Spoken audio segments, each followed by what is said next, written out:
Hello everyone, welcome back to the channel. In today's quick video, I'm going to show you how to reset Samsung washing machine to factory settings.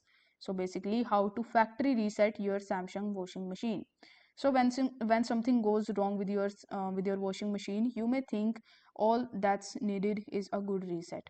So in order to reset your washing machine, there really isn't a way to reset the washing machine. So what you can do instead is power cycle it. So you just have to plug it or turn off power at the circuit breaker, wait for some time for the electrical charge to clear out of the washer. This usually takes 1 to 5 minutes at most, and then you just have to power it up again.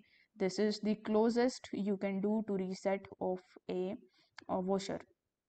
A power cycle can, in rare instances, resolve all your issues all by itself.